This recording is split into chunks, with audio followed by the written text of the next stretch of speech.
இன்னைக்கே சொன்னேன். இந்த டெல்லி பயலுக ஓப்பனிங் எல்லாம் நல்லா இருக்கும். பினிஷிங் தான் சரி இருக்காதுன்னு. அதே மாரியே போது பாருங்க. ஓப்பனிங்லாம் நல்லா தான் விளையாடுவாங்க. சீசன் ஸ்டார்ட் பண்ணும்போது.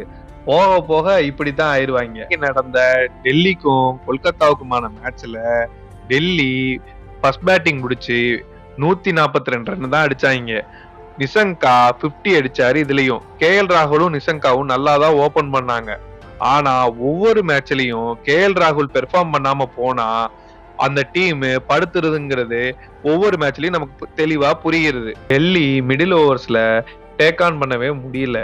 அதனால அவங்களால இவ்வளவு கம்மியான ஸ்கோர் தான் அடிக்க முடிஞ்சது. அவங்க சைடுல பாத்தீங்கன்னா ஸ்பின்னர்ஸும் நல்லாவே போட்டாங்க.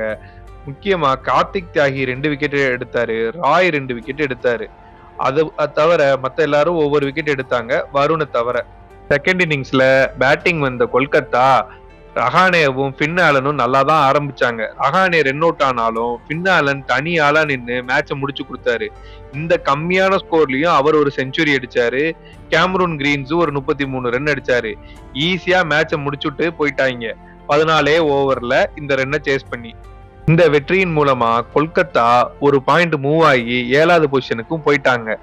இது அவங்களுக்கு பிளே ஆஃபோட கனவை கொஞ்சம் அதிகரிச்சிருக்குன்னு நம்புவோம். அதே மாதிரி இது எல்லாமே டெல்லியோட கோச் பேசின பேச்சுக்காக தான் டெல்லி இப்படி நடக்குதோன்னு எனக்கு என்னமோ தோணுதுங்க.